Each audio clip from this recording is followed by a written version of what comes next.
There's a certain mythology around family businesses, this idea that they're warm, generational, built on shared values and decades of trust, the kind of places where the walls echo with legacy and lessons passed down like heirlooms. But the truth is simpler and much less romantic. Some family businesses behave less like families and more like kingdoms. Grant and Company was one of them. What I stepped into was not a company, it was a dynasty with one king, several pawns, and a daughter-in-law who was never meant to sit at the table. My name is Mara Ellis, and for 3 years, I tried to survive inside the Grant Empire, an empire built on logistics, reputation, and the iron rule of its patriarch, Edward Grant. This is the story of how that empire collapsed, and how I accidentally became the one holding the match. When I married into the Grant family, I imagined joining a hard-working team. Maybe a little old-fashioned, maybe resistant to change, but ultimately good-intentioned. Instead, what I found was a crumbling fortress disguised as a corporation, a place where success wasn't earned, but inherited, and loyalty was measured by how silently you endured the dysfunction. Grant and Company called itself a legacy logistics firm, a title that sounded polished in investor decks, but from the inside, it was a relic, a business running on outdated software, personal favors, and a stubborn refusal to evolve. And ruling it all was Edward Grant. Edward liked to imagine himself as a visionary. In reality, he was a man who believed leadership meant volume, someone who filled rooms with his voice because he didn't know how to fill them with substance. He had these catchphrases he loved. He'd repeat them everywhere. Board meetings, hallway ambushes, even family gatherings. Innovation starts with youth. Meanwhile, the youth he was pointing to were usually interns with pedigrees instead of resume, sons of friends, nephews of investors, the occasional promising golfer. I remember our wedding reception, when he toasted my husband with pride, then turned to me, only to compliment my ability to keep the catering under budget. That was the moment I realized I wasn't joining a family, I was joining a hierarchy. But I was optimistic, determined. I believed hard work could earn respect, even in places that didn't value outsiders. When I started at Grant and Company, I gave it my all. Most people picture corporate exploitation as dramatic, office politics, shouting matches, threats. But sometimes it's quieter. Sometimes it's a slow erosion of identity. That's what happened to me. I wasn't placed in management, despite being married to a Grant and having more relevant experience than half the leadership team. Edward liked to pretend meritocracy was his guiding principle. Optics matter, he'd say. Optics.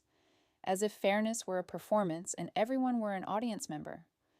So I started at the bottom, a cubicle with peeling laminate, a dying laptop, and a desk drawer that stuck whenever humidity rose.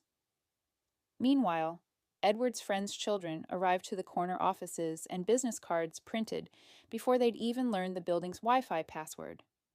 But I worked, harder than I ever had. I rebuilt the logistics pipeline, negotiated new supplier contracts, streamlined departments that hadn't been touched since the early 2000s. At one point, I was quietly managing responsibilities that should have belonged to 5 different directors. I was running teams, troubleshooting failing systems, fixing the kinds of structural issues the company had ignored for so long they'd become folklore. And yet, if you'd asked anyone in upper leadership what I did, some would have shrugged. Others might have guessed. One VP called me Melissa for 6 months. Invisibility became part of the job description. My only recognition came in the form of mistakes made by others that I was forced to clean up, and memos where my name appeared solely because someone tried to expense a luxury wine tasting under team development. Still, I stayed. Not because of loyalty, but because of a persistent, naive hope that hard work would eventually be undeniable. That Edward, this man who preached innovation, would see what I was building and finally acknowledge that I wasn't just his son's wife, I was an asset. I was wrong. There's a progression that happens when you work in a system designed to erase you. First comes doubt, then frustration, then clarity. At some point, I realized I needed something more than perseverance. I needed protection. So I started keeping records. Not out of malice, out of survival emails, contracts, renewal terms, anything that proved my contributions, anything that might someday stop someone from taking credit for what I'd built. It was a quiet act of rebellion, and it was the reason everything eventually unraveled. Buried inside a renewal packet, just a handful of lines of legal language, I found a clause I'd inserted months earlier, a tiny detail granting me exclusive liaison rights with several major suppliers. At the time, I added it because a part of me had already sensed the storm brewing, because I knew if the day came when someone tried to erase me completely, I needed to leave a mark they couldn't scrub out. The company lawyer had questioned it. "Why add this?" she'd asked. "Because," I told her, "you never know you're being erased until someone tries to use your signature." I didn't know then just how important that sentence would become. The beginning of the end came disguised as a friendly lunch. Edward returned from a weekend golf outing with the same energy he always had after spending time with men who stroked his ego. He was whistling Sinatra, his tell. It meant he was pleased with himself and someone else was about to suffer. My husband mentioned casually over dinner that Edward had met up with an old friend and might bring on the man's son for hands-on experience. I knew then, instinctively, that hands-on experience meant something was being rearranged, and that something was probably me. The next week, the intern arrived. His name was Chase, a young man with carefully styled confidence, a wardrobe that whispered generational wealth, and a handshake practiced in front of mirrors. He was the kind of person who moved through the world expecting it to clear a path for him, and at Grant & Company, it did. Edward personally escorted him through the building, gave him a window desk, gave him a title that didn't mean anything but sounded impressive. Meanwhile, my cubicle remained wedged between a flickering light and the office printer that jammed twice a day on schedule. 2 weeks after his arrival, rumors began a new direction, a major innovation push, a project that would reshape the company's future. They called it Project Horizon. I remember the moment someone whispered it to me in the hallway. My stomach dropped, because Project Horizon wasn't new. I'd been building the framework for months. Data systems, procurement pathways, automation outlines. It was my design, so when I saw Edward, Chase, and the golf buddy reviewing materials at a cafe across the street, their heads bent over documents that looked suspiciously familiar. I didn't need to hear their conversation to understand it. Project Horizon wasn't an initiative, it was a heist. The email arrived on a Wednesday morning. Simple subject line, no context. All hands meeting, 10 a.m., conference room A. Meetings at Grant & Company were rarely spontaneous. Edward believed in agendas, schedules, and predictability, unless something big was happening. The kind of big that required controlled optics. When I walked into the conference room, I immediately noticed the catering trays. Grant & Company only ordered pastries when Edward planned to make an announcement that would be met with discomfort. It was easier to swallow bad news with sugar. People filtered in. Leadership chatted in small clusters. Chase stood near the front, nervously adjusting his tie, glancing at the slideshow monitor as though he was waiting for permission to breathe. At exactly 10 o'clock, Edward entered with the swagger of a man who believed he was about to unveil brilliance. He clapped his hands once, loudly, commanding the room. "Team," he began, his voice booming like a sermon. "We are entering an exciting new era, a fresh perspective on innovation." The lights dimmed. The first slide appeared. Project Horizon, a strategic future. Yes, Comic Sans, a crime worse than the actual content. Then Edward said the sentence that shifted the ground beneath the company. "I'm thrilled to announce that Chase will be leading this initiative as our interim director of innovation." The room fell into stunned silence. Chase stood up awkwardly. He didn't look like a director. He looked like a student caught giving a presentation he didn't prepare for. Thank you," he muttered. "Excited to, lead." My hands came together in slow, polite claps. 3 deliberate beats. Not applause. A eulogy. Edward didn't look at me once, not when describing the project's new vision, not when referencing systems I had personally built, not even when he mentioned the supplier partnerships I had negotiated. It was as if I had been airbrushed out of my own work. I left the meeting feeling strangely calm, like someone who'd stopped trying to swim and discovered they could stand. That afternoon, Chase approached me in the hallway. He was holding one of my supplier contracts, looking confused. "Hey, Mara," he said. "Do you, have the original doc for this North Axis renewal? The language is kind of confusing." I gave him a gentle smile. That's not my job anymore. And I walked away before he could respond. 2 hours later, I was standing in Edward's office. The walls were plastered with framed newspaper articles about the company, headlines from better decades. A giant photo of Edward holding a golf trophy hung behind his desk like a shrine. He ended a phone call abruptly and looked at me with irritation, as though I'd interrupted something monumental. "What is it?" he asked. I set an envelope on his desk. "My resignation." He blinked in surprise, slowly, as if the word didn't compute. "You're quitting? Over this?" "No, Edward," I said. My voice was steady, almost gentle. "I'm leaving because you made it clear I don't belong here." He looked offended, as though he were the one betrayed. "You're taking this too personally," he insisted. "This isn't about you." I smiled. "Oh, don't worry. It's not personal. It's contractual." And I walked out of his office, down the hall, and didn't look back. Before reaching the elevator, I sent one last email to North Axis Legal. "Per Clause 9C, this is notice of official liaison departure." Then I went home, ordered Thai food, and slept for the first time in months without grinding my teeth. For 2 weeks, I heard nothing from Grant and Company. Then the messages started. An ex-coworker left a voicemail. "Everything's falling apart. Edward's yelling, 'Chase is—'" I think crying. I listened twice, once for information, once for satisfaction. The clause I'd inserted months earlier, my quiet insurance, had activated the moment I resigned. Supplier contracts listed me as the sole authorized point of contact. They required my written approval to change anything. Without it, nothing could move. And so nothing did.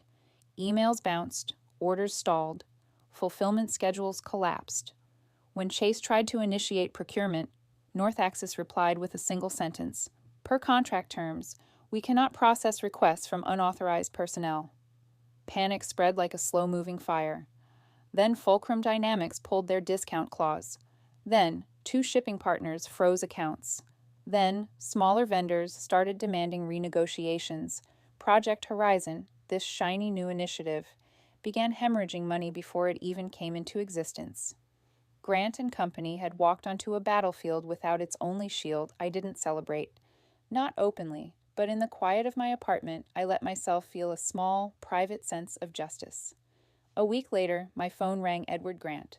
For a moment, I considered letting it go to voicemail, but curiosity, as always, won.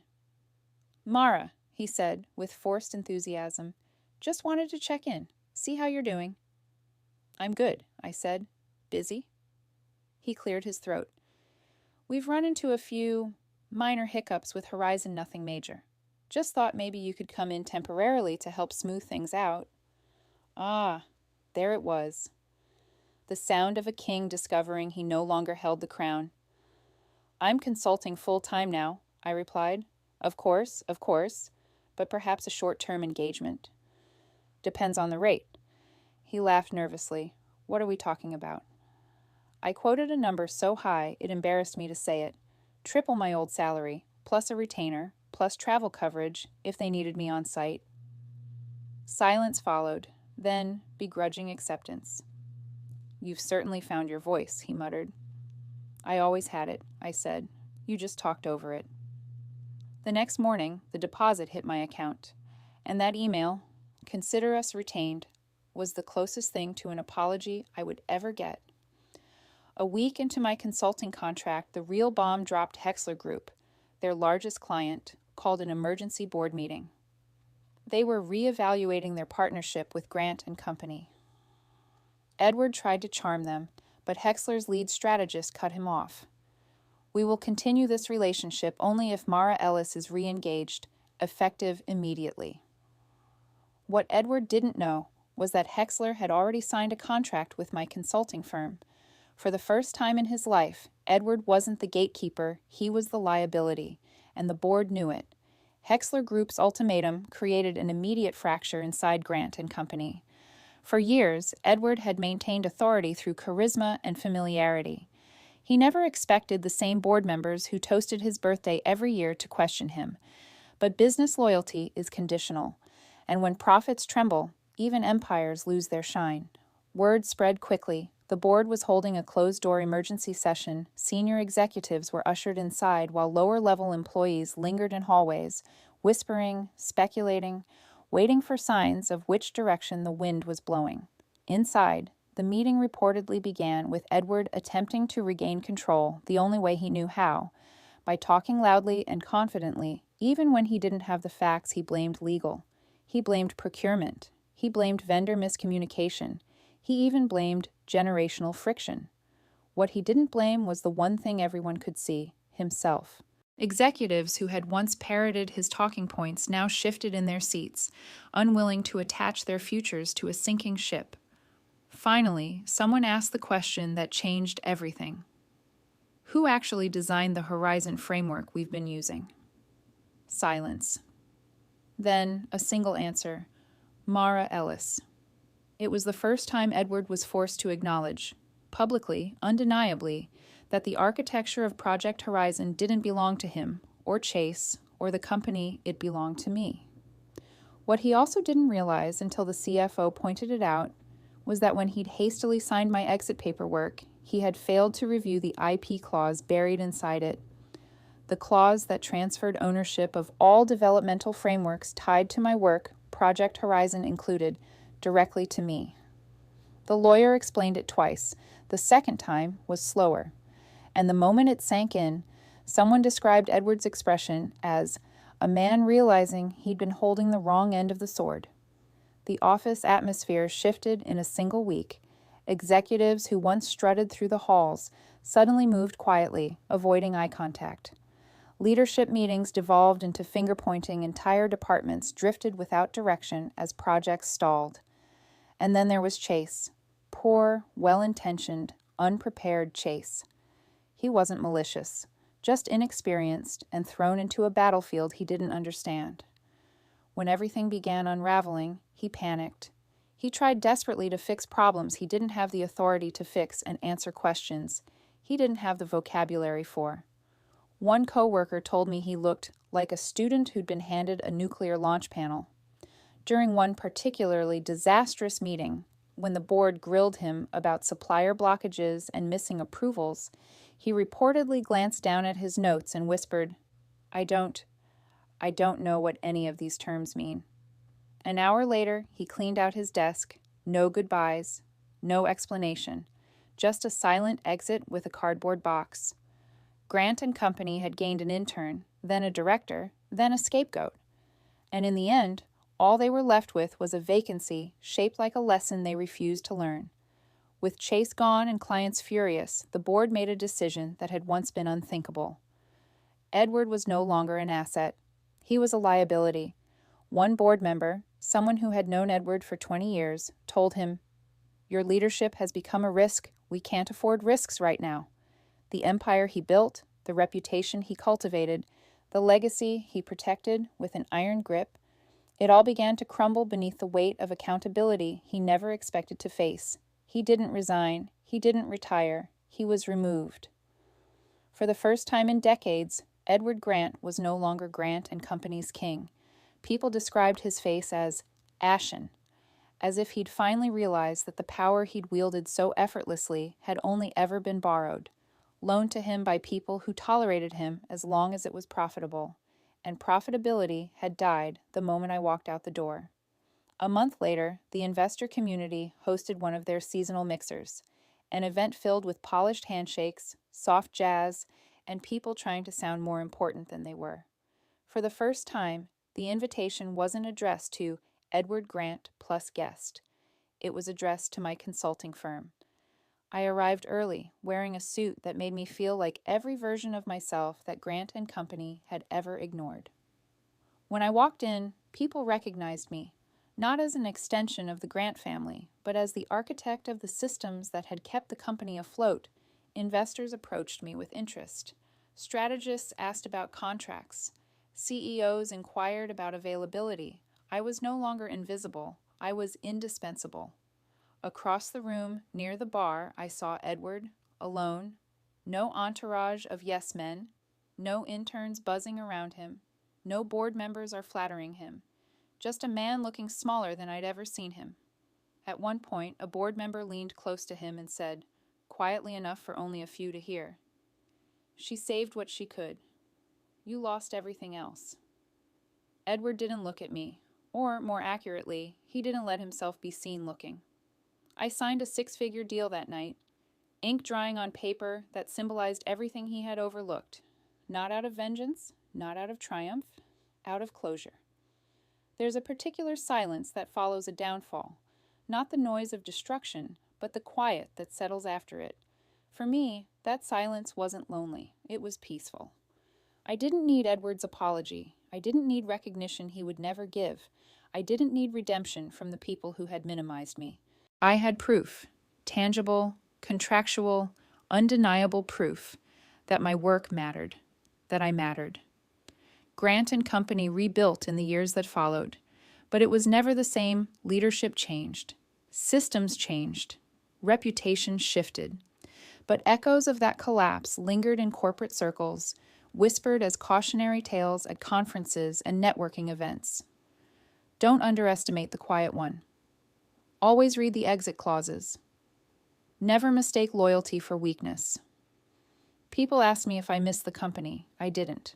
I miss the version of myself I had to become to survive it. The strategist, the planner, the woman who learned to stand firm even when people tried to erase her, but not the place that forced that transformation. If your boss's name happens to be Edward Grant, or anyone who behaves like him, tell him Mara says hello and remind him, power borrowed is still power that can be taken away. Respect withheld is still respect that can be reclaimed. And silence is not compliance. Sometimes silence is the warning. Sometimes silence is the strategy. And sometimes silence is the victory. When people hear this story, they usually cling to the dramatic moments, the all-hands meeting, the resignation, the board's revolt, the mixer, the downfall. Those are the cinematic pieces, the beats that feel like a corporate thriller. But the truth is, the real story happened quietly. It happened in the empty office at 9 p.m. when I stayed late rewriting procurement workflows no one else understood. It happened in the tense breaths I took before entering Edward's office with a stack of contracts I knew he wouldn't read. It happened in the dozens of conversations I had with departments that relied on systems built on my labor, systems they didn't know I had created. The collapse was public. The work that preceded it was invisible, and that's what people miss. Most corporate betrayals don't begin with a knife in someone's back.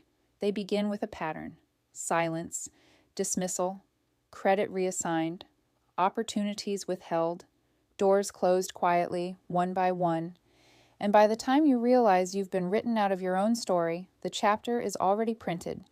But if this experience taught me anything, it's this. You don't need to fight for a seat at a table that wasn't built for you. You can build your own table. And sometimes the people who once ignored you will find themselves asking for a seat at it. Every corporate downfall has 2 timelines. There's the timeline insiders know, the version filled with meetings, memos, spreadsheets, late-night emails, and whispered frustrations that never reach the surface. And then there's the timeline outsiders see, a single headline, a dramatic rumor, a story told secondhand over conference drinks. But if this were a documentary, and maybe someday it will be, here's how it would be structured. Act 1. The Introduction to the Kingdom. A portrait of a patriarch who confuses volume with leadership. An outsider trying to navigate a world where progress means nothing if it doesn't come from the right last name. Act 2. The invisible architecture of ambition. The building of systems that kept the company alive. The quiet erasure. The intern who became a pawn in someone else's power game. The heist disguised as innovation, Act 3. The rupture, the resignation, the unraveling that followed. Clients walking away, boardrooms are turning cold, a king learning he is mortal. Act 4. Reinvention, independence, justice, not through revenge, but through recognition. A final scene at an investor mixer where the past and present stood in the same room, and only one of them held the future. When I left Grant & Company, some colleagues reached out privately. They sent texts, emails, sometimes just emojis that said more than their words ever could. Finally. You deserve better. I'm sorry. We all saw what was happening. But they never said any of it publicly. I don't blame them. When you're inside a system like that, loyalty becomes survival, silence becomes policy, and fear becomes currency. I once thought silence was complicity. Now I understand it's often exhaustion. Still, others never spoke at all. The executives who claimed not to have noticed. The managers who told me to be patient. The VPs who thought calling me Melissa was a harmless mistake. They weren't evil. They were comfortable. And comfort can blind you just as deeply as malice. Those are the people a documentary camera would zoom in on, faces shifting uncomfortably as they're asked to remember decisions they once dismissed as unimportant, because from the outside, systemic erasure looks like a crime. From the inside, it looks like standard procedure. People often assume the moral of my story is that I got revenge, but that was never the point. Revenge is loud, dramatic, and fueled by anger. My ending was quiet, measured, intentional. It wasn't about taking something from Edward. It was about taking something back from myself. My IP, my authority, my narrative. Grant & Company didn't collapse because of me. It collapsed because the foundation had been crumbling for years. I was just the first person who refused to keep patching the cracks without being allowed to fix the structure. And as strange as it sounds, I'm grateful for the experience. It taught me to negotiate with confidence, to protect my work, to trust my instincts, to recognize when someone's praise is a leash and when silence is a warning.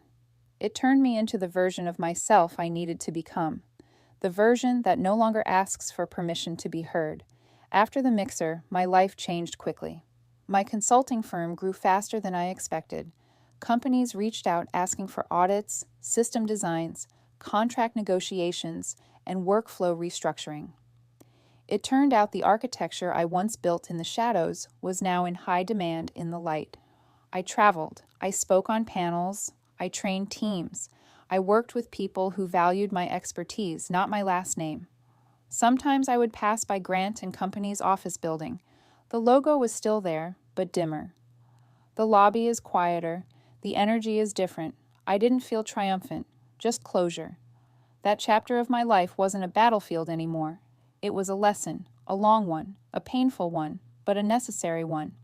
If you're watching this, chances are you've worked under someone like Edward Grant. Someone who mistakes proximity for ownership. Someone who mistakes your silence for permission. Someone who believes your value is negotiable because your title is small. Someone who benefits from your work while pretending not to see it. Maybe you've been passed over. Maybe you've been talked over. Maybe your ideas have been presented in someone else's voice. Maybe you're tired. If so, let me offer this. Not advice, just perspective. You don't win by outshouting someone who never listens. You win by making yourself undeniable, and not through rage, not through retaliation, through record keeping, through knowledge, through the quiet accumulation of proof and skill and strategy, through becoming someone whose absence becomes more powerful than their presence. Because the moment I walked out of Grant & Company, the company didn't just lose an employee. It lost the architecture of its future. This isn't a story about downfall. It's a story about recognition. It's about the moment you stop asking to be valued and start valuing yourself. It's about understanding that your work doesn't belong to the place that ignores it. It belongs to you. So if you take anything from my story, let it be this. Success built on silence is fragile power. Built on fear is temporary, and the people who underestimate you will always be unprepared when you stand up.